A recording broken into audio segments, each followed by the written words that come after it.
Assalamualaikum warahmatullahi wabarakatuh. Alhamdulillah wa syukurillah.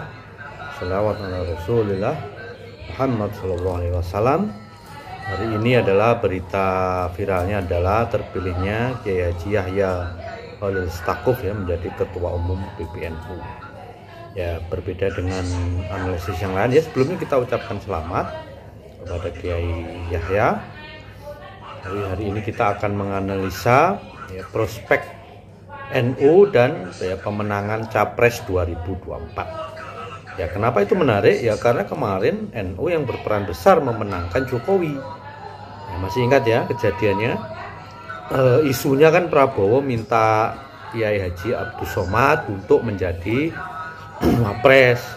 Ya, kemudian pihak PDIP dan kawan-kawan ya mau nandingi ya kalau Kiai Abdus Somad kan NU ya, masanya banyak, penggemarnya banyak, ya, santrinya banyak, maka perlu dicari tokoh NU yang bisa menyaingi suara Abdus Somad.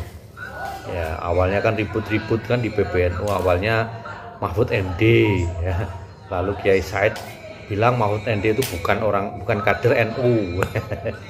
Yang akhirnya terpilih yaitu yang sekarang menjadi Bapak Wakil Presiden Kiai Haji Ma'ruf Amin, yang saat itu ya menjabat Rois Am ya, seperti jabatan Kiai Miftahul Anwar sekarang ya. Kemudian ya menanglah Jokowi ya, dan menanglah NU. Nah, NU sebagai bagian dari pemerintah ya. Mau tidak mau ya harus dibilang begitu ya. Karena wong meminta menjadi wapres itu di kantor PBNU secara resmi. Ya kan, orang-orang PDIP meminta di sana yang kemudian ya diberi jabatan wakil presiden, kemudian menteri agama sekarang pun dipegang oleh mantan ketua Ansor Banser. Ya kan, One Team Press juga diisi tokoh-tokoh PBNU di masa Kiai One Team Pressnya presiden dan Kemenak ya, diisi oleh beberapa tokoh yang dulu menjadi pengurus PBNU di masa Kiai Said Akil. Nah, jadi memang NU ini adalah ormas terbesar di Indonesia yang menjadi lahan basah bagi partai politik yang ingin ya mendapatkan suara ketika pemilu. Ya, itu yang kemudian terbukti menang yang dilakukan oleh PDIP. Ya, meskipun isunya sangat sektarian ya.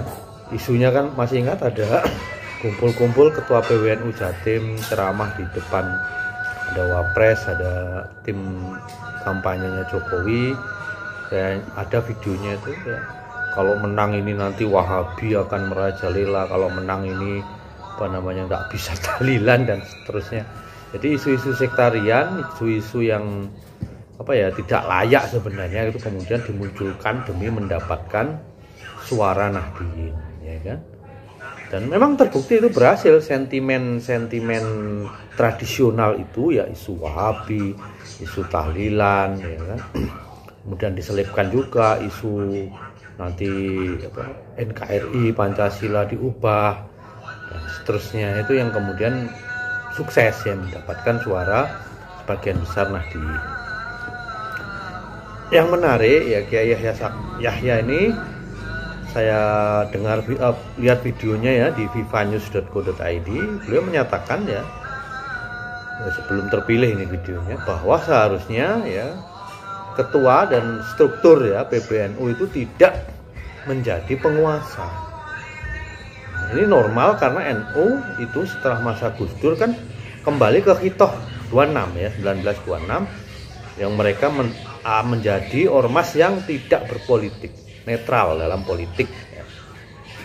Tapi di masa Kiai Said Akil ini jelas-jelas tidak netral ya. Ya tentu saja PDIP juga pinter mengompori, menawari nanti kalau menang kan, kemarin dapat 2,5 triliun dari Menteri Keuangan. Nggak tahu sudah cair apa belum. Kan sempat mogok kan Kiai Said Akil Sirat karena dana yang dijanjikan 2,1 sampai 2,5 ya. Itu tidak zaman lunak, belum cair. Ya wajar ya, namanya juga politik dagang sapi ya. Yang tidak wajar itu menyelisihi ya Khitoh NU seperti yang dikembalikan oleh Gus Dur ya, NU tidak berpolitik, ya kan? Tapi ketika NU berpolitik ada sejarahnya juga ya. Sebelum itu NU adalah sempat menjadi partai politik tahun 55, jadi partai politik. Ya, suaranya juga tidak kalah dengan Partai Masyumi ya, yang pendahulunya hampir mendekati. Ya. Jadi ya tinggal pilihan aja seharusnya tahun 2024 apakah NU masih mau sama seperti sekarang ya, cari aman dengan posisi seperti ini ya, sebagai voice getter ya, sebagai pengumpul suara. NU akan bisa selalu menang jika menggunakan pendekatan pragmatis ini ya. Ya, pokoknya siapapun yang menang dia akan nempel begitu. Tapi ya, ada alternatif lain ya, punya idealisme seperti partai NU dulu, punya agenda yang jelas, dan itu diperjuangkan sendiri dengan partai yang memang benar-benar ideologis NU. Nah, itu juga alternatif yang secara historis pernah dilakukan. Nah, sekarang apa agenda besar yang seharusnya NU lakukan daripada hanya sekedar menjadi voice getter ya PDIP. Banyak ya kan, banyak sekali yang bisa dilakukan. Saya kok tidak puas cuma sekedar hari santri begitu loh ya, coba dijadikan kurikulum santri, kurikulum pondok itu dijadikan kurikulum nasional, coba bayangkan ya kan mayoritas di pendidikan umum muslim itu udah belajarnya pakai kurikulum pondok aja ya kan. Ada mata pelajaran wajib yang diajarkan di pondok, ada pelajaran wajib, pelajaran umum.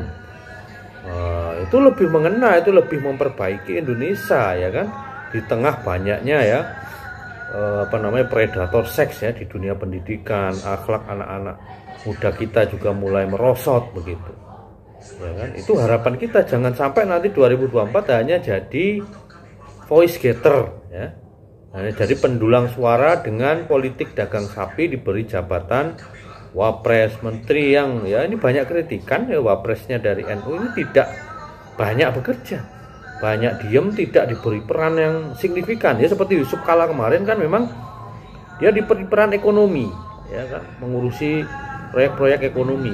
Kata Kiai Ma'ruf Amin katanya diberi proyek ekonomi syariah ya, kemana proyek ekonomi syariahnya ya kan? Adakah perkembangan signifikan dari penggabungan bank-bank syariah menjadi Bank Syariah Indonesia (BSI) gitu. Nah, itu perlu dikritisi ya. Ini bukannya tidak hormat, sangat hormat, tapi ketika sudah masuk sebagai pejabat politik, pejabat publik ya harus dikritisi begitu. Itulah sistem demokrasi ya kan. Itu yang saya pelajari di kampus ya, FISIP di UGM ya juga seperti itu. Ya kalau tidak mau dikritisi ya jadi kiai di pondok, Anda akan dihormati oleh para santri, dicium tangannya, dihormati masyarakat, tidak akan dikritiki kebijakannya, lifestyle-nya, tidak akan. Ya tidak akan begitu. Dan yang berikutnya ya, karena di muktamar ini saya melihat masih banyak ya orang-orang politik yang berseliweran ya. Yang difoto kemenangan itu kan ada Nusron Wahid ya, orang politik ya, memang orang NU dulu tapi kan ya politik, sekarang jadi pejabat ya kan. Caimin juga sangat aktif berkomentar, orang politik. Jadi memang kepentingan membawa NU ke dalam politik itu banyak gitu. Dari orang NU sendiri yang menjadi partai politik, dari luar NU apalagi ya kan ya.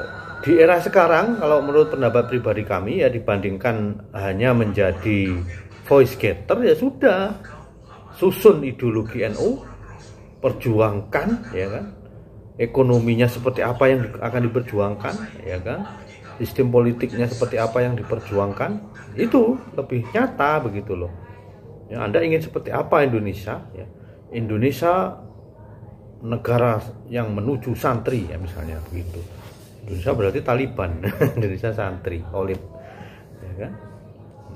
Itu harusnya begitu. Daripada di era sekarang berada di dalam posisi yang pragmatis ya, siapapun menang ya, tinggal dikasih kartu NU, tinggal dikasih baju Banser Ansor, sudah NU ya. Tapi kan secara ideologi kan enggak tidak sama ya kan. Yang terbaru kan Erick Thohir dikasih baju Banser, sudah jadi anggota Banser. Tapi apakah Erick Thohir itu ya kan ide-idenya sama dengan NU? Ya.